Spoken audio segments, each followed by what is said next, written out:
Welcome back to our podcast, and today we're going to talk about some very interesting metalloids or semimetals, depending on what you want to call them. So, Annika's going to go first because hers is first on the periodic table. Alright, so I'm going to talk about silicon, which is element 14. It's located right below carbon. So the name silicon comes from the Latin word silex or silicus, meaning flint or hard stone. And silicon is a pretty hard, brittle, crystalline metalloid. It has this blue-gray metallic shine to it. It was first isolated in 1824 by, he's a Swedish guy, so I'm sorry if I get this wrong, but I believe it's Ernst Jacob Berzelius, something like that. I'm going off of my German knowledge here, which isn't Swedish, but something like that. So it was first isolated in 1824 by him. So that was just pure silicon. But impure silicon had actually been identified and found in 1811. But that's just them identifying it as its own specific element, because silicon had been used by ancient civilizations like the Egyptians and Chinese to make beads and vases, and is even used in glass as well. It is the second most abundant element in the Earth's crust. It makes up about 27% of it, and it's exceeded only by oxygen, naturally. And it's the sixth most common element in the universe as well. So because of that, it's found in rocks, clay, and sand and soil, typically in the form of silicon dioxide, which is one silicon atom with two oxygen atoms bonded to it. And it has this special crystalline structure, which is kind of the whole foundation of what quartz is made of. It's like this repeating crystalline structure of that silicon dioxide. In addition to that, silicon, since it is located below carbon, it can make 4 bonds, so that's how it makes that easy crystalline lattice structure. So it can bond in all left, right, up, and down, the whole all locations. But the most common or well-known application of silicon is the fact that it is a semiconductor, and most metalloids have semiconductor properties, but silicon is probably the most commonly used because it's very stable and it's very abundant, so it's easy to obtain. So because it is a metalloid and it bonds covalently, so the electrons are fixed and they can't really move around. So pure silicon itself is actually an insulator and can't conduct electricity. But in a process called doping, you can actually bond different elements to it, which cause an increase in electrons that aren't necessarily fixed to a covalent bond, so they can then move around this crystal structure and have somewhat of an electrical current running through it. So this process of doping causes one or two different types of semiconductors. You have the N type, which is a negatively charged semiconductor, and a P type, which is positive, very conveniently labeled NP for negative and positive. And these are typically elements such as nitrogen, phosphorus, arsenic, antimony, bismuth, all, common elements you can find. Another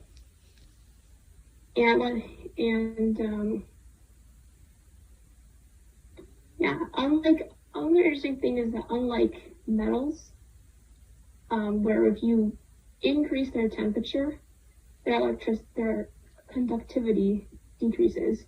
But the thing that makes silicon pretty useful in the semiconductor is that when the temperature increases, its conductivity actually increases along with it, which becomes very useful. But moving specifically to a more specific application of its, semiconductor is using it to make transistors, which are basically things used in currents and electronics, basically amplifying or switching electrical currents, used in, your radios, your computers, your phones.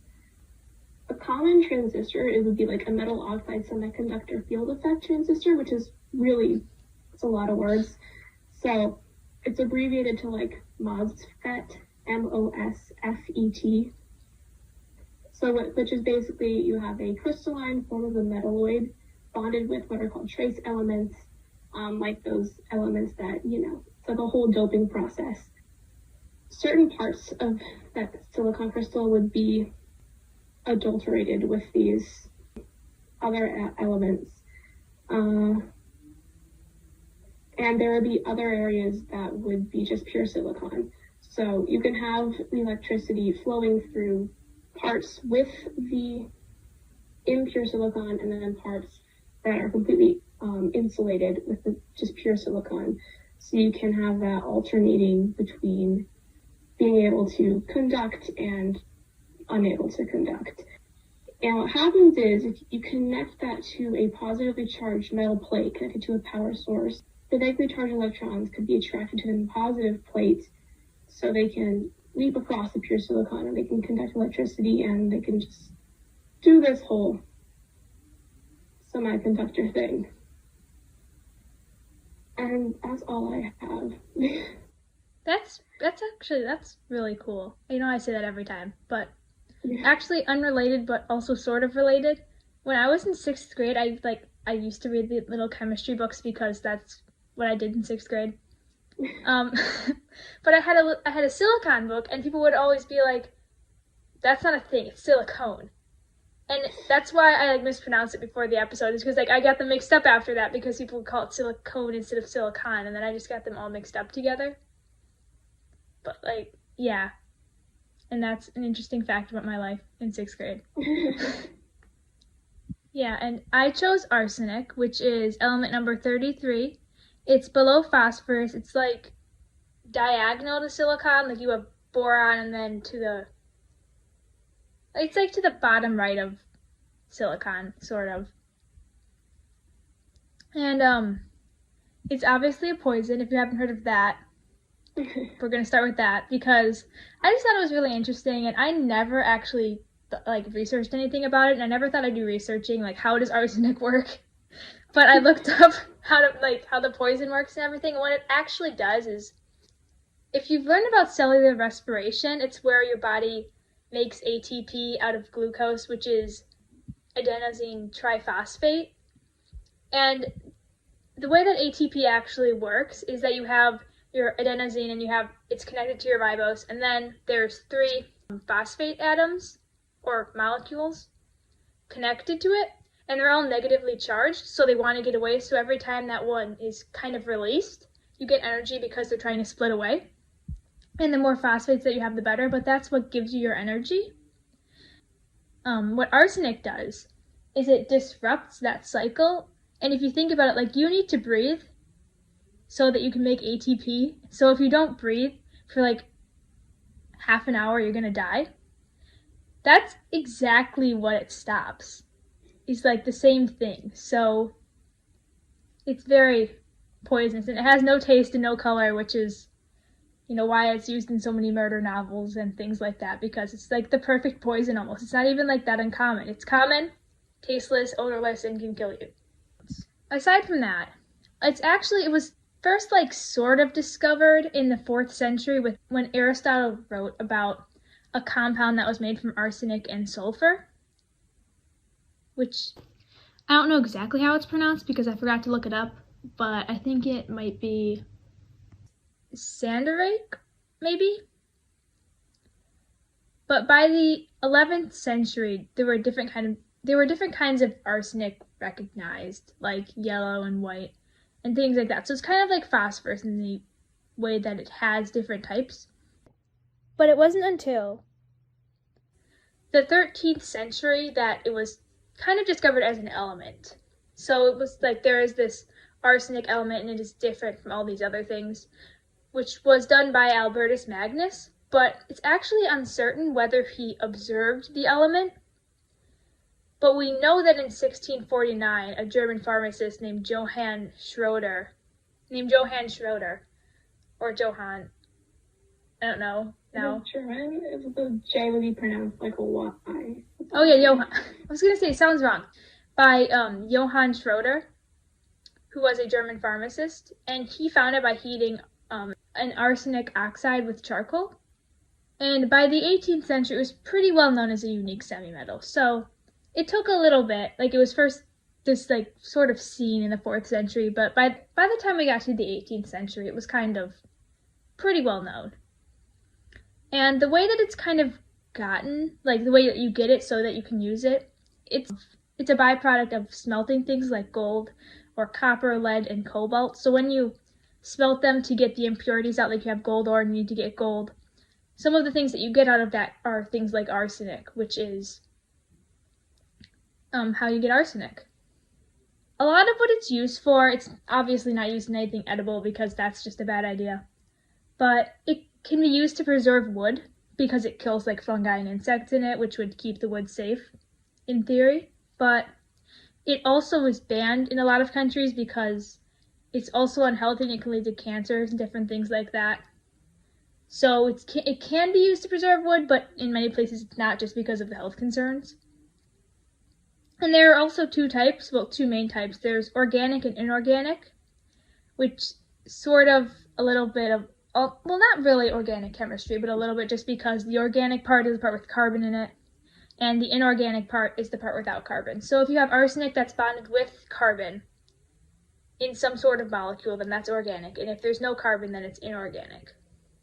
And it was actually used in the medical field in the 18th and 19th century, although a lot of what it was used for then has now been taken over by penicillin, it kind of revolutionized the health industry when penicillin came in, because it was just like, it was so much better than all the things they were using, like arsenic, because it's not the best thing. And then there are also, what I thought was really interesting, there are 3 types of arsenic. There's yellow, gray, and black. And what you can do, this only pertains to yellow and gray, but if you have yellow arsenic and then you put it in the sun, it just changes to gray arsenic, which I just thought was really interesting. And then another thing I thought was interesting about carbon is that, another thing that I thought was interesting about arsenic is that it can go straight from a solid to a gas if it's under normal pressure. So if you had solid arsenic, which is what it is at in room temperature, and you heated it up under normal pressure, there's no like pressurized system, and you heat it up, it goes straight from a solid to a gas, which is what carbon does. And I think I learned about something else that does that. I think it was actually carbon, so never mind. But yeah, that's a lot of what I had about arsenic. I honestly thought it'd be more interesting, but every time I tried to look, it was hard to research because it would just be like health concerns. About arsenic. Yeah. It's interesting to me that it's this poison that can kill you, and yet you can't detect it. Like your body can't. There's no taste or no smell. I would think that you can test it, but your body itself you can cannot. test for it, but your own body can't necessarily tell you, oh hey, don't eat that, that's bad. Like, that tastes bad, don't eat it. Yeah. Yeah, but and you actually need arsenic. It's like one of those things where it's poisonous, but you need it because that's how the world decided to make people. It's like, you need it, but it's gonna kill you if you have too much. But you do need trace amounts. It's all about balance, Yeah. Having the right amount of poison in your body. Yeah. Yeah. And then there was a myth that, I think it was garlic. If you have arsenic poisoning and you eat garlic, it's supposed to help. But garlic is actually, there's some antibacterial properties to garlic. But I still think the better idea, don't just have garlic if you feel like you have arsenic poisoning, but don't get arsenic poisoning either way. But go to the doctor if you have it somehow. It's interesting, actually. So a couple of years ago, it's kind of a scary story now that I think about it, but it was interesting at the time.